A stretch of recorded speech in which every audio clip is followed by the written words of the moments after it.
Praise the lord. దేవునికి స్తోత్రం. సాటిలేని జీవము గల యేసే పరిశుద్ధ నామంలో అందరికీ బ్లెస్సింగ్ బీయింగ్ క్రిస్టియన్ తరపున వందనాలు.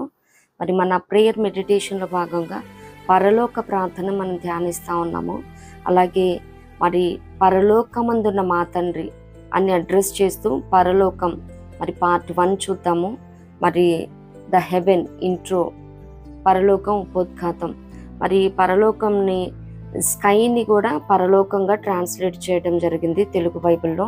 అంత మాత్రమే కాదు, కానీ పరలోక రాజ్యం గురించి మరి చాలా తక్కువ ఇన్ఫర్మేషన్, అంటే డైరెక్ట్గా అయితే ఇవ్వబడింది.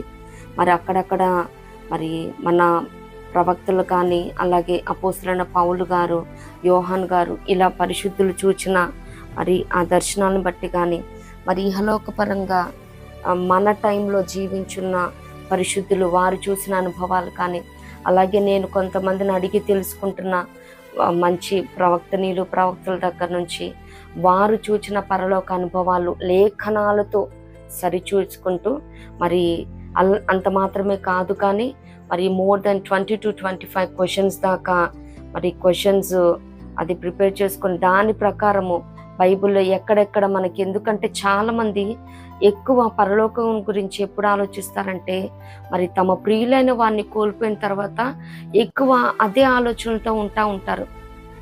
ఆబ్వియస్లీ నాకు కూడా ఈ క్వెస్ట్ ఒకటి, హెవెన్ అంటే నాకు మరి నా తల్లి యేసయ్య సన్నిధానానికి చేరిన తర్వాత మాత్రమే నిజంగా ఏం జరుగుతుంది, అక్కడ ఎలా ఉంటుంది. ఎందుకంటే మనం ఇహలోకాన్ని విడిచి పరలోక రాజ్యానికి ఏ రీతిగా ఉంటే వెళ్తాము, ఏ రీతిగా భక్తి, అలాగే ఏ రీతిగా విశ్వాసయానంలో మనం మరి నడుస్తూ ఉంటే ఆయన చేరగలుగుతామని మాత్రమే ఉన్నది. కానీ పరలోకానికి వెళ్ళిన తర్వాత అక్కడ ఏం చేస్తాం, అక్కడ ఎలా ఉంటుంది, హౌ ఇట్ వుడ్ బి, మరి మనం వాళ్ళని చూసినప్పుడు వాళ్ళని మనం ఐడెంటిఫై చేస్తారా, రికగ్నైజ్ చేస్తారా, మరి చాలా క్వశ్చన్స్ ఉన్నాయి. మరి ఇవి మొత్తం మరి ఏవేవైతే లేఖనాలు మరి అక్కడ మరి డైరెక్ట్గా ఇండైరెక్ట్గా లేఖనాల్ని పరిశీలిస్తూ, అలాగే మరి భక్తుల జీవితాల నుంచి మరి ఇప్పుడున్న మరి సంఘంలో కానీ తెలిసిన వారి దగ్గర కానీ మరి ఆ పరలోక దర్శనాలను లేఖనాలతో టాలీ చేస్తూ కొంచెం రీసెర్చ్ మాదిరి చేద్దాము. ఎందుకంటే నాకున్న క్వశ్చన్స్ కూడా చాలా వరకు క్లారిఫై అవ్వాలి. అందుకనే ఇంతమందిని ఇంత రీసెర్చ్ చేసి మరి సెకండ్ పార్ట్గా రిలీజ్ చేయాలని మరి దీన్నైతే మరి షార్ట్ అండ్ క్రిస్ప్గా మరి చిన్న ఇది సిరీస్లో ఇంట్రడక్షన్ భాగంగా ఒక 4 points డిస్కస్ చేద్దామని ఈరోజు ధ్యానిద్దాము. మరి అసలు పరలోకం అంటే ఏంటి, మరి 7 బైబిల్ ఆధారిత సత్యాలతో ధ్యానిద్దాం ఈరోజు. దేవుని నివాసం పరలోకం అంటే కీర్తన 33:13, ఫిలిప్పీ 3:20, లూకా 23:42. అలాగే సెకండ్ వన్, ఇప్పుడు యేసయ్య ఉన్న స్థలం అపోస్తుల కార్యములు 1:11. మరి నిజ క్రైస్తవులు వారు మరణించిన తర్వాత చేరే స్థలం ఫిలిప్పీ 1:21 నుండి 23 దాకా. అలాగే తండ్రి ఇల్లు యోహాను 14:2. దేవునిచే ఏర్పాటు చేయబడిన పట్టణం హెబ్రీ 11:10.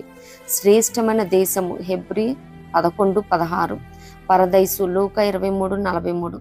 అలాగే ఇప్పుడు పరలోకంలో ఎవరెవరున్నారు, మన దేవాది దేవుడు, యేసయ్య మరియు దూతలు అపోస్తుల కార్యములు 1:9 నుంచి 11. అలాగే పరలోకం చేరాక మనం ఏం చేస్తాము, మరి ఇది ఒక సర్మన్లో భాగంగా డేవిడ్ బర్న్స్ అని మరి ఆయన హోమర్ చర్చ్ ఆఫ్ క్రైస్ట్లో మరి పాస్టర్ అన్నమాట. ఆయన heaven is a wonderful place అని ఆయన సందేశాన్ని ఫిబ్రవరి 25, 1996లో ఇస్తూ ఒక 5 points మెన్షన్ చేశారు. ఆ సర్మన్లో భాగంగా 1, నిరాటంకంగా ఆరాధిస్తామంట. 2, అలసట లేకుండా ఆయన సేవిస్తామంట. 3, భయం లేని సహవాసం చేస్తాము. అలాగే 4, ప్రయాస అనుకోకుండా నేర్చుకుంటామంట. 5, బోరింగ్ లేని నిత్య విశ్రాంతి అంట. అంత మాత్రమే కాదు, కానీ మరి ఎన్ని ఆకాశాలు ఉన్నాయి అంటే 1, అట్మాస్ఫియర్, 2, స్టార్స్, 3, గాడ్స్ అబోర్డ్. మొత్తం 3 అన్నమాట. మరి అట్మాస్ఫియర్ అంటే పక్షులు ఎగిరేవి, అలాగే ఏరోప్లేన్స్ అవి వెళ్ళేవి. స్టార్స్ అంటే స్పేస్ ఉంది కదా మనకి, ఆ స్టార్స్ ప్లానెట్స్ ఉండేది. అలాగే 3, gods aboard, that's invisible space. అది మరి మహామహిమతో కూడిన అత్యున్నత సింహాసనం కలిగిన మన పరమ తండ్రి దేవాది దేవుడు నివాస స్థానం అది. మరి మొదటి రాజులు 3:30 చూస్తాం, మరి నీ నివాస స్థానమైన ఆకాశము తట్టు మేము చేస్తున్న ప్రార్థన ఆలకించమని సొలొమోన్ గారు మరి మందిరం దగ్గర ప్రార్థన చేసే విధానం. అలాగే ద్వితీయోపదేశ ఖండము 10వ అధ్యాయం 14లో ఆకాశం మహాకాశం అని అక్కడ సందర్భాన్ని చెప్తా ఉన్నారు. అలాగే 2 కొరింథీ 12:2లో మరి పరదైసు అపోస్తలుడైన యోహాన్ గారి గురించి చెప్తా, మరి క్రీస్తు నందుండి వెళ్ళిన ఒక మనుషుని 14 సంవత్సరాల కిందట వెళ్ళిన మనుషుని నేను ఎరుగుదును, అతను మరి శరీరంతో వెళ్ళాడో శరీరం లేకుండా వెళ్ళాడో నేను ఎరుగునని చెప్తా ఉన్నారు. ఇలానే ఉన్నాయి. పరలోకం గురించి మనం చెప్తున్నప్పుడు ఏంటంటే మరి అపోస్తలుడైన పౌలు గారికి సైతం మరి యాంబిగ్విటీగా ఇక్కడ ఆన్సర్ చేస్తూ ఉన్నారు.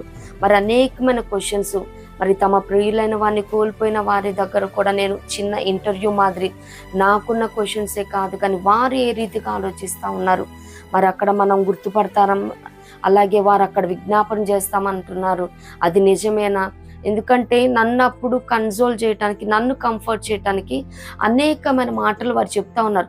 అవునా, నేను చిన్నప్పటి నుంచి ఎప్పుడు వినలేదే, వాళ్ళు అక్కడ విజ్ఞాపన చేస్తారు. ఎందుకంటే ఆ టైంలో నా మైండ్ చాలా వీక్ అయిపోయింది. నా తల్లిని కోల్పోయిన తర్వాత ఎవరే చెప్తే మరి అది నిజంగానే లేఖనాల్లో ఉన్నట్టే చెప్పేసేవాళ్ళు.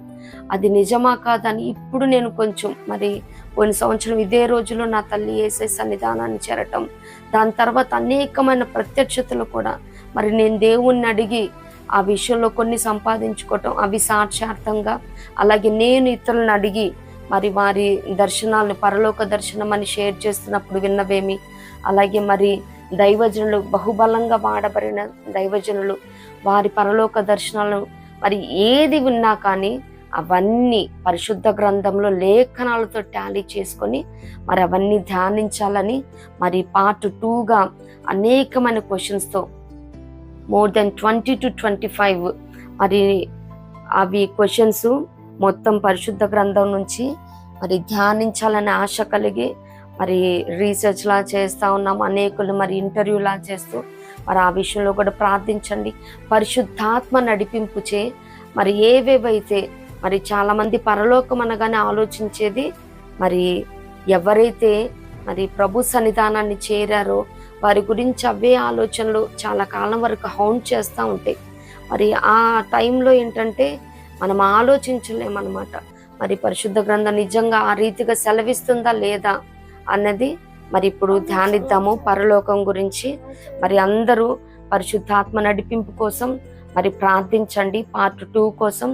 అలాగే అప్పటి వరకు ప్రభు కృప మనందరికీ తోడైండును గాక. ఆమేన్.